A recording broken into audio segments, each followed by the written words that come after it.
राधे राधे, हरे कृष्णा, श्री हरिदास, हरि बोल। कैसे हो आप सभी? उम्मीद करती हूँ बहुत अच्छे होंगे, सुखी होंगे और स्वस्थ होंगे। राधा रानी आप सभी को हमेशा हंसता मुस्कुराता रखे, सुखी रखे और स्वस्थ रखे।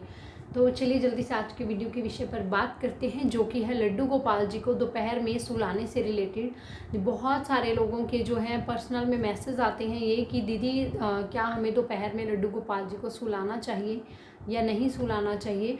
और मोस्टली ज़्यादातर ना ये सभी का क्वेश्चन भी होता है। अब देखिए इसमें दो तीन तरह के लोग हैं। कुछ ऐसे लोग हैं जो बाहर जॉब करते हैं और लड्डू गोपाल जी को ऐसा कह लीजिए कि उनकी पूरी व्यवस्था करके जाते हैं, परंतु जब वो जॉब से वापस आते हैं तभी वो लड्डू गोपाल जी से मिल पाते हैं। और बहुत सारे पेरेंट्स ऐसे होते हैं जिनके बच्चे सेवा करते हैं, परंतु बच्चे या तो कॉलेज चले जाते हैं या फिर पढ़ाई करने स्कूल्स में चले जाते हैं, और या फिर कुछ बच्चे ऐसे हैं जो जॉब करते हैं और जॉब पे चले जाते हैं। तो पीछे से माँ बाप जितना केयर बच्चे करते हैं उतना केयर शायद नहीं कर पाते हैं। और कुछ अकेली लेडीज़ ऐसी होती हैं जो घर में अकेले रहते हैं और अपने लड्डू गोपाल जी की सेवा करती हैं, परंतु उन्हें ये चीज़ नहीं पता कि दोपहर में हमें क्या सुलाना चाहिए या फिर नहीं सुलाना चाहिए, या हमें क्या करना चाहिए कि हम लोग तो चले जाते हैं। तो देखिए लड्डू गोपाल जी को यदि हम एक बाल स्वरूप में मानते हैं और आपके पास सिर्फ एक अकेले लड्डू गोपाल जी हैं, यानी कि 2-3 या फिर ज़्यादा लड्डू गोपाल जी नहीं हैं, सिर्फ एक ही लड्डू गोपाल जी हैं, तो यदि आपके घर में आपके पीछे से कोई है जो सेवा करता हो या जो सिर्फ संभाल सकता हो, तो आप लोग ऐसा कर सकते हैं कि आप उन्हें सुलाएं। क्योंकि देखिए वो भी एक बाल स्वरूप में है, खेलते खेलते थक जाते हैं और अकेले में बोर भी हो जाते हैं। तो बेहतर रहता है कि हम उन्हें दोपहर में 2 घंटे तक सुला दें और उन्हें विश्राम करवाएं, क्योंकि उनके लिए भी विश्राम बहुत ज़रूरी है। तो ये चीज़ ज़रूरी है कि आप उन्हें विश्राम करवाएं, ठीक है। अब कैसे करवाएं, ये भी 2 तरीक़ों से हो सकता है। एक तो होता है कि आप उन्हें प्रॉपरली सुलाएं दोपहर में। एक होता है कि यदि आप किसी ऐसे रूम में हैं या लड्डू गोपाल जी की आपने ऐसी व्यवस्था कर रखी है जहां पर आसपास पर्दे लगे हुए हैं, लाइटिंग नहीं है, आप लाइटिंग ऑफ करके रूम को बंद करके पर्दे बंद करके अच्छे से उन्हें विश्राम करने के लिए आग्रह करें, और बिना सुलाए ही आप उन्हें रूम बंद कर सकते हैं और उन्हें बोल सकते हैं कि आप थोड़ी देर के लिए विश्राम करें। आप 2 घंटे बाद उनके कमरे में जाकर उन्हें उठा सकते हैं। एक होता है ये तरीका। अब 2 तरीके से आप उन्हें, आपको जो भी तरीका अच्छा लगता है आप लोग उस तरीके को यूज़ कर सकते हैं। यानी कि यदि आप प्रॉपरली सुलाना चाहते हैं तो आप प्रॉपरली सुला भी सकते हैं कि वो रेस्ट कर पाएँ, क्योंकि बोर भी हो जाते हैं और थक भी जाते हैं।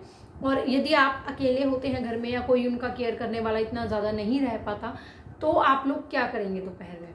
तो देखिए आप लोग लड्डू गोपाल जी के लिए आप घर में जो भी व्यवस्था करके जाते हैं और उनसे आग्रह करके जाते हैं कि वो अपना ख्याल रखें और घर में आराम से खेलें कूदें, तो आप लोग जब भी शाम को जाते हैं तो खाना वाना खिलाकर फिर उन्हें रात में कोशिश करें कि आप लोग जल्दी सुला दें।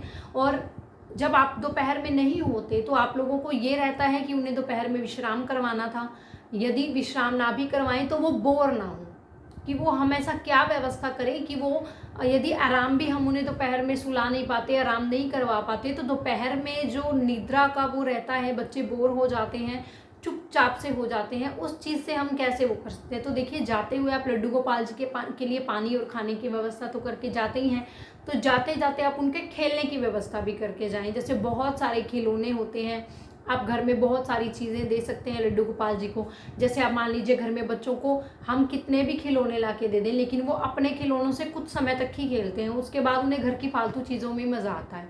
तो आप लोग भी घर में से कुछ ऐसी चीज़ें जो नॉर्मली आप लड्डू गोपाल जी को खिलाने के लिए यूज़ करते हो या कुछ चीज़ें उन्हें दिखाते हो जिसे देखकर आपको लगे कि हाँ ये चीज़ें देखकर घर के लड्डू गोपाल जी खुश होते हैं, तो उन्हें वो चीज़ें एक एक दो दो करके कुछ कुछ चीज़ें इकट्ठी करके उनके सामने रख जाएं। उन्हें आग्रह करें कि वो खेलते रहें। तो आप जब भी शाम में आएँ तो आप उनके साथ खेलें, थोड़ी देर बैठें, उनसे बात करें। सबसे पहले घर में आते ही आप उनसे मिलें, उनसे बात करें और फिर ही अपना कोई काम आप शुरू करें। उनके साथ थोड़ा सा समय बिताएं और रात में उन्हें जल्दी सुला दें ताकि उनकी नींद पूरी हो जाए। अब जो लोग दोपहर में सेवा कर सकते हैं वो लोग क्या करें, जो लोग होते हैं घर में कि क्या सुलाना चाहिए, उचित होता है या नहीं होता है। तो देखिए ये भी दोनों तरीक़ों से ही आप लोग मान सकते हैं। कुछ लोगों की अलग सोच होती है, कुछ लोगों की अलग, परंतु जो लोग पूर्ण भाव से सेवा करते हैं, यानी देखिए पूजा और सेवा में भी बहुत अंतर है। ये चीज़ें मैं पहले भी पिछली वीडियोस में बता चुकी हूँ और ऑलरेडी इस पर एक वीडियो अवेलेबल भी है मेरे चैनल पर, आप लोग जाकर देख सकते हो। और यदि एक और वीडियो आप लोगों को इस पर प्रॉपरली चाहिए तो मैं इस चीज़ पर एक प्रॉपरली वीडियो और भी बनाऊंगी कि लड्डू गोपाल जी की सेवा में और पूजा दोनों चीज़ों में क्या अंतर होता है। ठीक है, तो अब जो लोग सेवा भाव रखते हैं, यानी कि एक भाई के रूप में उन्हें मानते हैं, एक दोस्त के रूप में मानते हैं, एक पुत्र के रूप में मानते हैं, तो बिल्कुल आप मानिए कि वो एक छोटे से बालक हैं जो खेलते खेलते थक जाते हैं, तो आप उन्हें दोपहर में सुला दीजिए। यदि आपके लड्डू गोपाल जी अकेले हैं तो आप सुला सकते हैं, 2 हैं तो भी सुला सकते हैं। अब देखिए मेरे पास जो काफ़ी सारे लड्डू गोपाल जी हैं तो मैं दोपहर में सबको नहीं सुलाती, इनफैक्ट मैं सुलाती ही नहीं हूँ। और ये सब आप लोगों को मैं इसलिए बता रही हूँ क्योंकि जो लोग ये चीज़ का क्वेश्चन पूछते हैं तो ऑब्वियस सी बात है बिल्कुल सुलाना चाहिए, लेकिन मैं मेरा रीज़न बताती हूँ कि मैं क्यों नहीं सुलाती। क्योंकि मेरे घर में 24 घंटे हम लोग यहीं कहीं घूमते रहते हैं, तो हम मेरे घर में चहल पहल रहती है। हमारे 2 रूम यहाँ हैं, एक रूम सामने है जो लड्डू गोपाल जी का रूम है, आप सबने वीडियोज़ में देखा हुआ है। तो उस रूम के पीछे बालकनी भी है, तो खुला माहौल है, खुली हवा आती है, सामने खेत दिखते हैं, पेड़ दिखते हैं, घर दिखते हैं, आसपास की रोड की चलती हुई आवाज़ें सुनाई देती हैं। तो लड्डू गोपाल जी को सब चीज़ें अवेलेबल रहती हैं वहाँ पर, वो बोर नहीं होते। और दूसरी चीज़ कि मेरे लड्डू गोपाल जी एक अकेले नहीं हैं, बहुत सारे आपस में खेलते रहते हैं, तो इसलिए उनको निद्रा आने का या बोर होने का सवाल ही पैदा नहीं होता।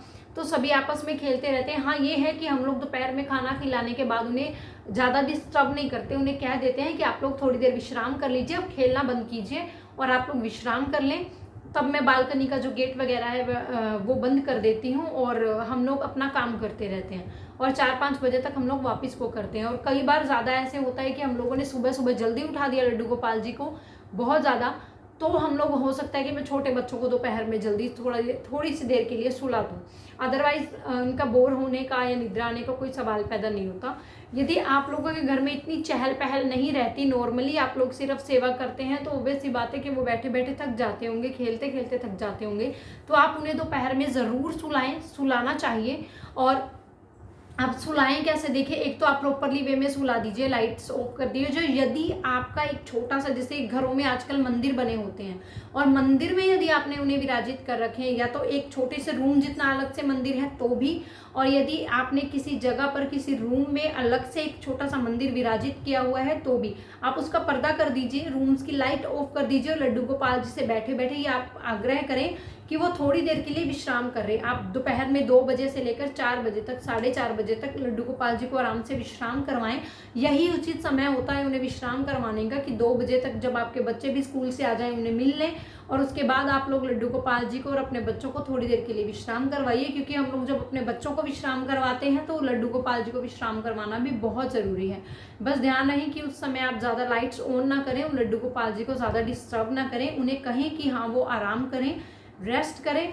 और बस इतना ही होता है कि बाकी ये संपूर्ण रूप से आपके ऊपर है। यदि आपके पास में राधा रानी भी है, खूब चहल पहल है, बच्चे सारा दिन खेलते हैं, तो भी अगर आप करवाना चाहें तो 1 घंटे के लिए ज़रूर फिर भी विश्राम करवाएं। जैसे मैं भी है, अगर मैं सुलाती नहीं हूँ प्रॉपरली तरीके से, क्योंकि बहुत सारे लड्डू गोपाल जी हैं, तो मैं उन्हें विश्राम करवाती हूँ ज़रूर। तो आप लोग भी दोपहर में अगर सुला नहीं पा रहे हैं तो ज़रूर विश्राम ज़रूर करवाएं, उनसे कहीं आग्रह करें कि वो विश्राम कर लें, क्योंकि विश्राम करवाना बहुत ज़रूरी है। तो अब शायद आप लोगों को इस चीज़ के बीच का अंतर भी समझ में आ गया होगा और वीडियो भी शायद आप लोगों को अच्छा लगा होगा। जो आप लोगों के सवाल थे वो मैंने उत्तर देने की पूरी कोशिश की है। और यदि इसके अलावा भी आप लोगों का कोई सवाल हो, आप लोग कुछ पूछना चाहते हो, तो मुझे कमेंट में लिख कर दें, मैं ज़रूर कोशिश करूँगी कि आप लोगों के इस मैसेज का जवाब दे पाऊँ। तो मिलते हैं नेक्स्ट वीडियो में। जाते जाते चैनल को सब्सक्राइब कर दीजिए, लाइक कर दीजिए, बेल आइकन का बटन दबाइए ताकि आप लोगों को नोटिफिकेशन मिल सके। तो मिलते हैं नेक्स्ट वीडियो में। राधे राधे, हरे कृष्णा।